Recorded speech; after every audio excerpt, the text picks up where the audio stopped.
Maraming salamat sa ating mga bisita mula sa iba't ibang sektor na kasama natin ngayon sa iisang layunin. Tiyaking ligtas ang bawat paaralan at bawat batang Pilipino. Kamakailan lamang nagulat at nalungkot ang ating bansa sa balitang hindi nating nakasanayan. Sa Tacloban City, mayroong insidente ng pamamaril na nagresulta ng pagkamatay ng 3 estudyante at pagkasugat sa mahigit 20 bata. Nagpunta po tayo sa Tacloban upang makiramay sa mga pamilya ng mga biktima at makausap ang mga naapektuhan ng trahedyang ito. At sa ating pagbisita, nakita natin ang sakit ng mga magulang, ang takot ng mga estudyante at ang pangamba ng buong komunidad. Ang masakit po dito, hindi lang po ito kwento ng Tacloban. Sa nakalipas na buwan, sunod-sunod po yung ulat ng karahasan sa ating mga paaralan. Nandyan yung stabbing incident sa Negros Occidental, may mga estudyanteng nahuli na may kutsilyo at kahit baril sa loob ng paaralan. May mga kaso ng bullying na nauwi sa karahasan. Ang mga ito at iba pa ay mga insidente na nagpapaalala sa atin na kailangan nating kumilos habang may panahon pa. Maging ang mga universidad ay hindi na rin po ligtas. Kamakailan lamang nagkaroon ng insidente sa Ateneo na muling nagpaalala sa atin na walang paaralan kahit anong antas ang maaaring maging kampante pagdating sa kaligtasan ng mga estudyante. Magkakaiba man ang mga pangyayaring ito, iisa po ang mensahe. Ang mga paaralan ay dapat ligtas. Ang mga estudyante ay dapat ligtas. At ang School Safety Act ay dapat gawing prioridad ng ating gobyerno. Nandito po tayo dahil naniniwala tayo na ang mga paaralan ay dapat maging lugar ng pagkatuto at hindi ng takot.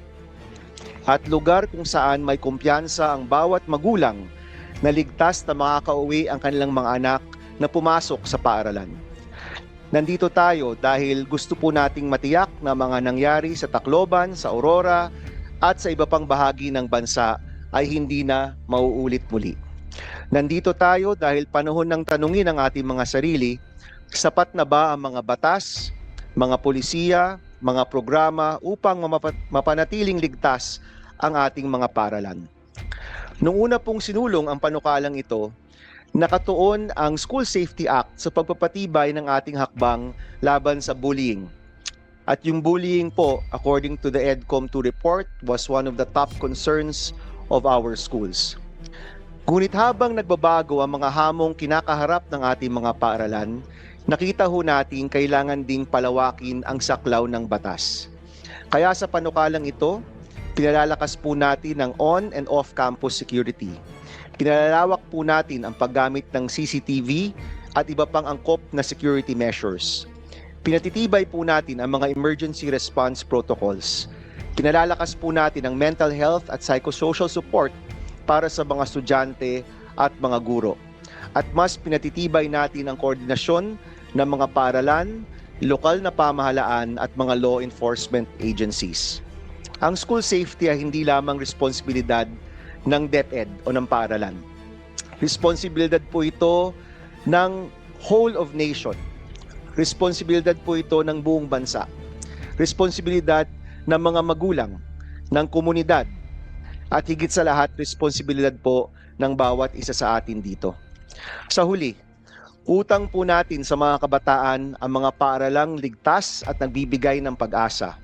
Utang ho natin sa mga guro ang isang ligtas na lugar upang makapagturo at utang ho natin sa bawat magulang ang katiyakang ginagawa natin ang lahat upang maprotektahan ang kanilang mga anak. Mga kasama, inaasahan po natin na walang kulay ng politika. Kapag kaligtasan ng ating mga anak ang nakataya, iisa lamang ang dapat nating layunin. Ang matiyak na ang bawat paaralan sa ating bansa ay isang lugar ng pagkatuto, ng pangarap at ng kaligtasan. Maraming salamat po sa inyong lahat. I'd like to acknowledge our Senate President, Senator Sherwin Gatchalian. SP, would you have an opening statement? Thank you, Mr. Chairman, at maraming salamat sa pagdinig nitong mga napakahalagang mga batas natin Nag-file ako ng isang bill na nakasama po sa hearing natin today. Ito yung Senate Bill number 627, an act prohibiting the use of mobile devices and other electronic gadgets during class hours from kindergarten to senior high school in all public and private institutions. Alam naman ho natin na marami pong kabutihan ang idinudulot po ng teknolohiya, mga cellphones, gadgets, laptops, iPads. Pero marami rin pong mga negative effects ito sa ating mga kabataan, lalo na kung ang paggamit nitong mga gadgets na ito ay hindi na monitor at hindi nabibigyan ng tamang gabay. At kaakibat nitong mga gadgets na ito ay social media. Kaakibat nitong mga gadgets na ito ay yung mga games. At nung huling linggo, nagkaroon kami ng hearing sa Committee on Women and Children na ang games ngayon rin ay kakaiba na. Mas violente, mas creative, mas realistic, at pwede silang makipaglaro sa mga tao na nasa ibang bansa o sa kabila ng mundo. At nasabi ko tao dahil yung mga bata, pag nakikipag-usap sila dito sa games na ito, hindi naman nila alam kung ang kausap nila kasing edad nila o mas matanda na. So itong aking proposal, Mr. Chairman, is itong proposal ho natin ay ito ay tugma sa inyong sinabi, no, na protektahan ang ating mga kabataan, protektahan ang ating mga mag-aaral. At itong mga gadgets na ito, sa aking obserbasyon, pag hindi ho nabibigyan ng tamang gabay, hanggang loob ng eskwelahan ay naglalaro sila. Hanggang loob ng eskwelahan ay nauubusin oras nila sa gadgets. Imbes na nakikipaghalubilo sila sa kapwa estudyante nila, imbes na nakikipagkaibigan ho sila sa kapwa estudyante ho nila, nauubos yung kanilang oras. Nakadikit yung mukha nila sa kanilang screen. No, na para sa akin ay hindi to tama sa pagpapalaki ng isang bata. Tingin ko mas matanda ako sa chairman natin, pero natatandaan ko nung panahon ko naman nung high school at elementary, wala naman, siguro lahat ng kaharap ko yata kasing baka mas matanda ako sa inyo, but nung panahon ho natin, wala naman pong cellphone. No? Natatandaan ko kung hahanapin ka ng magulang mo, pupunta ka sa principal's office para makipag-usap sa magulang mo. Pero ang punto ho dito, hindi lang yung pagbaband ng gadgets, kung hindi, pagbibigay ng mas maraming oras sa bata para makipagkaibigan, makipag-socialize, magamit yung kanyang oras sa pag-aaral, pagbabasa, at iba pang mga bagay para maging mas holistic yung kanyang pagpapalaki. So, mga kasama, alam ko na marami pong debate tungkol dito sa proposal na ito, at nakita ko rin sa ibang bansa, sa Amerika, marami rin mga states na nag-uumpisa na rin mag-regulate nitong mga cellphone sa loob ng paaralan. Magandang mapag-usapan na rin natin ito sa ating committee dahil nga ang gusto ho natin lahat ay maprotektahan ang ating mga kabataan, maprotektahan yung kapakanan po ng ating mga mag-aaral at siguraduhin yung pagpapalaki ho nila ay holistic at makakatulong po sa ating lipunan at makakatulong rin po sa ating mga pamilya. So maraming salamat po, Chairman. Thank you to our Senate President also for coming today, even after a very busy week with the impeachment. Thank you for coming today. Sa totoo lang po, yung mga bills na nakahain dito, napakarami po niya. But what we intend to do is really to get all of the pertinent parts, no, to form the School Safety Act. We've also asked the help of EDCOM to help us do this. Senator Gatchalian focused on the mobile phones. Senator Tulfo focused on the CCTV.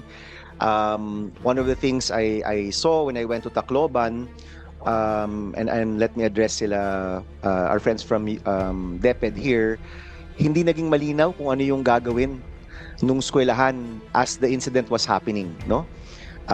Some of the parents pumunta sa 3 hospital bago nila nahanap yung mga anak nilang nabaril. May isang batang nabaril, hindi ko siya nakausap, pero nakausap ko yung magulang niya. He was shot, naglakad siya outside of the school.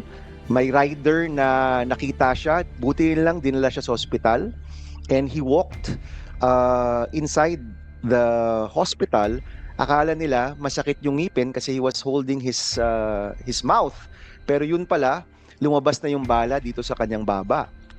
So, klaro na nung nagkakagulo na, hindi rin naging malinaw no, kung ano yung mga patakaran na dapat gawin in situations like this. Of course, this is the first, I think this is probably the first mass shooting we've had in our country.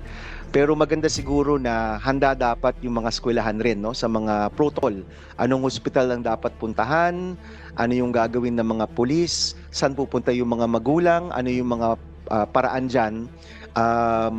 That will also form part of the School Safety Act, and we're piecing together the different suggestions and recommendations to really have a comprehensive School Safety Act that we can pass hopefully within the next 2 months. No, the committee intends to prioritize this, although alam niyo naman to, pagdating sa edukasyon, lahat priority.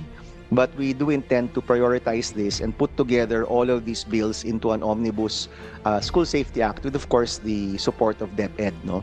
And today, what we intend to do is we'll start with the school violence and the school shooting incidents. So we'll ask PNP to provide some context kung ano po yung nangyari sa Tacloban, and of course, if they wish to also share about the other reports that have mushroomed no in the past few months. Dumami na po yung mga report ng mga batang merong insidente or merong mga incidences of violence or yung pagdala ng mga dangerous weapons no sa mga eskwelahan. Mapag-usapan po yan ng PNP. Then we'll have DepEd respond. Alam ko nagbanggit na rin si Secretary Angara na may mga measures na rin kayong ginagawa. Hopefully, yung mga measures na ito at yung nilalaman ng School Safety Act ay magkaparehas naman. Mapag-usapan natin ano yung kulang, ano yung sobra, how can we improve the law further. After that, we will ask Ateneo to also provide some information about what happened to our 2 basketball players. And then later on, we will also ask maybe CHED or the government agencies to also respond and talk about what are the measures that we can do and include in the School Safety Act para hindi na humaulit yung mga gantong klaseng insidente. And then we'll open up the floor for discussions. If you've been to my hearings in the past, we give everyone a free chance to speak. So if you want to speak after the presentations and after the senator's questions, you are free to do so. You can just raise your hand and we'll have an open discussion how to improve these measures and how to address the problems we're trying to address.